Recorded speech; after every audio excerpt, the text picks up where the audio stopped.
stunning interview came out where the president completely undercut Theresa May here on her own turf in London. They're in that meeting as they were getting started their day of meetings where they're going to have a working lunch and a joint press conference. We are told by reporters who were in the room that they did ask the president about those comments he made in that British tabloid. He didn't answer, instead telling the pool thank you, essentially a signal for them to leave the room. But they were asked about it, and you saw the two of them, their body language as they were sitting there.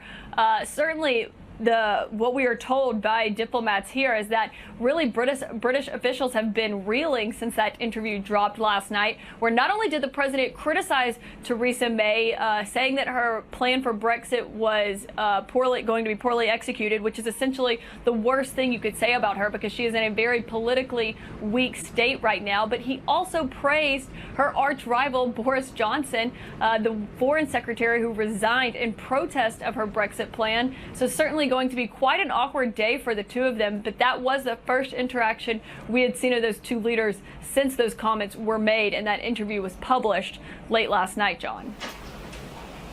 All right, Caitlin Collins for us, helping understand what we just saw and heard. What we saw was maybe a little bit of an awkward first meeting since the article came out between the British Prime Minister and the President. Christiane Amanpour, the President says this relationship has never been stronger. Is it stronger than it was before that article was published?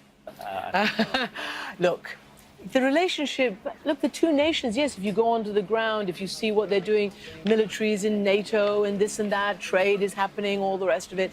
But look, the personalities also make a difference. I will say, being a woman myself and having a certain EQ, I noticed that the Prime Minister was actually trying to make the President feel comfortable. He was standing there feeling, I don't know what he was feeling, but he was very rigid. And she was actually looking to him, trying to make him feel comfortable, even though he had made what most people believe is a massive diplomatic faux pas.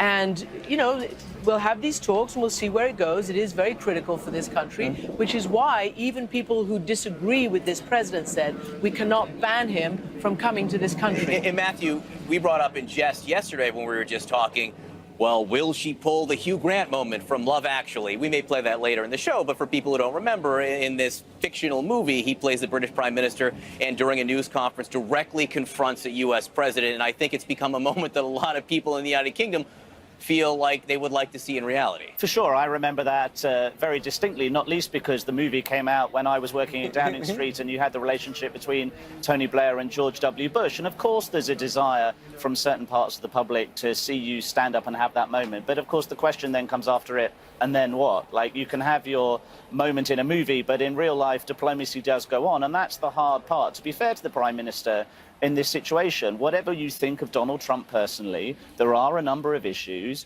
if you look across the world, where the relationship with the United States is vitally important in terms of trying to make progress on those.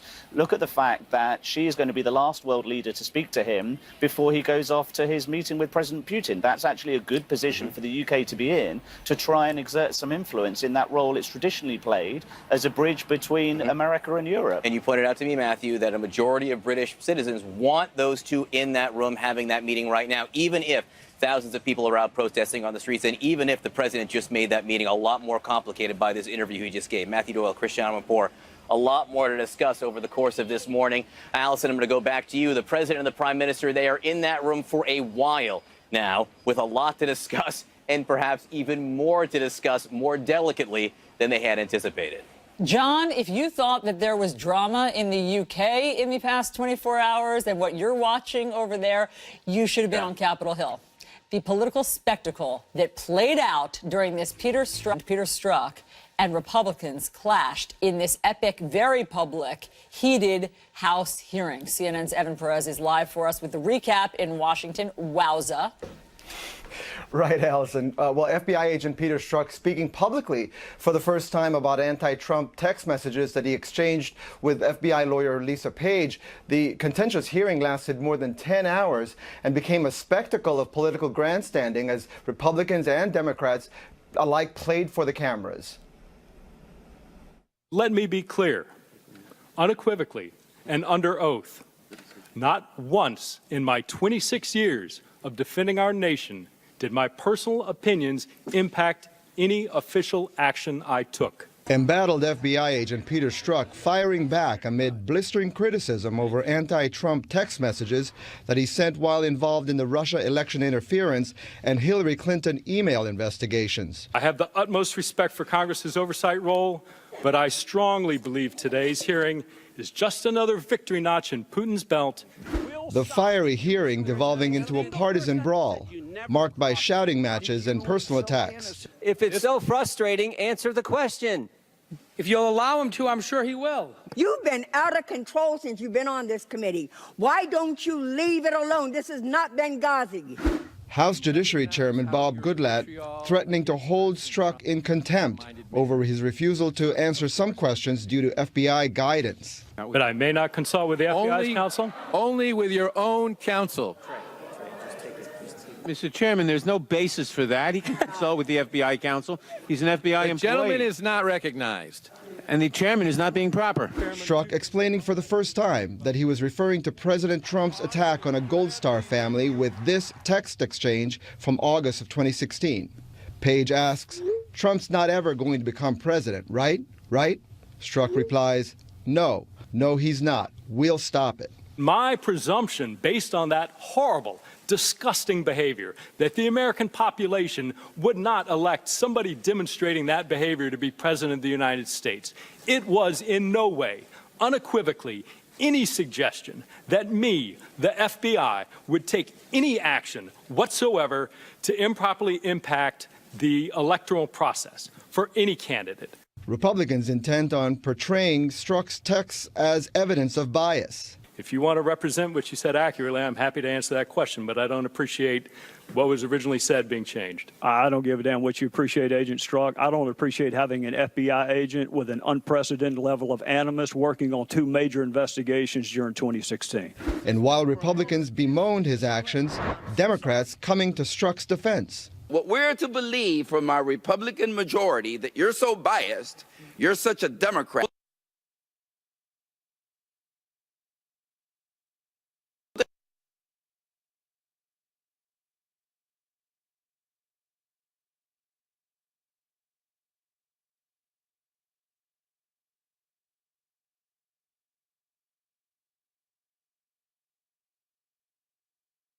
How many times did you look so innocent into your wife's eye and lie to her about Lisa? Mr. Chairman, this is outrageous. The credibility of a witness Shame is always on you. an issue. Mr. Chairman, please. Have you no, Chairman, this is intolerable harassment of the witness. What's wrong with that? You need your medication.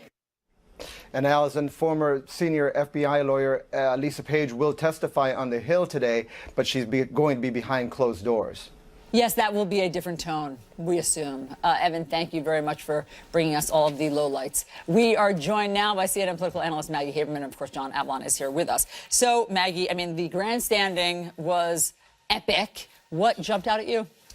There was a lot of jumping out of chairs, and that jumped out at me. Look, I think that there's about 7 different things that have all been conflated into one in this hearing. It is legitimate to ask about the nature of these texts because I understand that what Strzok is trying to say is there was political bias didn't impact the outcome or how he performed his job, but those texts are biased. Definitionally, he was against Trump.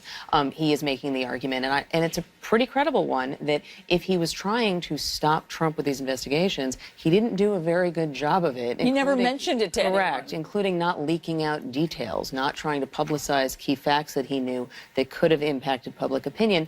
But this was a spectacle, make no mistake. And it is interesting watching everything, especially for people who are, everything has become partisan, but people who are defending the president have started to equate, you know, X equals Y equals Z equals, therefore this person cannot do their job. Nuance is gone, and that was everything you saw yesterday. Yes, and one more point on that, because I think that this is actually the overarching point. The Republicans were making, I think, the point that if you have any personal preference, if you have any personal bias, you cannot perform your job. Right. And what does that say about them? I find that to be a very revealing stance that they're taking. And in fact, it was pointed out, how can you ever serve your Democratic constituents if you think that your partisan bias doesn't allow you to do your job effectively? I mean, what's the answer? I mean, they are at this point, all chugging Kool-Aid from their respective tribal troughs. And the idea, and the hypocrisy is kind of blinding, because they are completely approaching it not about a search for truth, but grandstanding. And so that irony is not, that falls on the level of nuance in what Maggie just said. What I think is so stunning, beyond acknowledging the fact that, Agent Strzok showed terrible judgment in having an affair, in sending these texts. He compromised his integrity. And as, Teddy Roosevelt once said, you can't make powerful enemies if you're vulnerable in your private life. But let that not distract us from the larger point that I think Strzok was making, which is that the FBI held on. There was no leaking of information about an ongoing Russian investigation that went back to July of 16. If anything, James Comey's actions as head of the FBI helped Donald Trump win the presidency. That's right. So the kabuki and the heated and the anger is itself sort of surreal. Well, and it's being done also. I mean, the bigger picture here, to your point, is this is looking to undercut the credibility of the probe into possible Russia collusion, and you really can't lose sight of that. What Republicans and the president with his Twitter feed have done is try to make this all about Peter Strzok personally. There is no question that Peter Strzok made many, many, many mistakes, but that does not mean that the investigation into possible collusion between Russian officials and the Trump campaign is negated, and that is what you are seeing Trump and his allies say. They are trying to use one to say the other is invalid, and it's hard to draw that line if you're looking at facts honestly. In fact, that's explicitly what Rudy Giuliani did in a tweet last night, saying that the entire investigation is the fruit of a poisoned tree because Strzok was ever involved in it. So that is the larger game. Let's muddy the facts. Let's use it to discredit the entire Mueller investigation. Right. And that's dangerous. I mean, we have to be in a place as a country where we can agree on facts, but this is an assault on the idea that there is such a thing as an independent investigation into what we know was a foreign power's attempt to influence an election. I mean, on the personal front, it's a good thing that no Republicans or Rudy Giuliani ever had a marital infidelity, is all I can say, because they would really look hypocritical by going after his personal bad judgment if they ever had an affair or anything. I think Louis Gohmert's the one who hung his hat on that. Everybody else said that was a bridge too far, including Mark Meadows. All right, let's move on to what's happening, the drama that we're seeing unfold, Maggie, overseas, and what's happening with the UK. It was so interesting that this interview with The Sun comes out where Donald Trump gave an interview. It hit last night. It undercut Prime Minister Theresa May. And then just now, we watched their photo op, and he's conciliatory, he's complimentary. Explain the Trump dynamic, where in person he is complimentary, and behind your back, he stabs you in the back. So there's two dynamics, and they're not in competition, but there's just two things going on. One is that Trump does not see a need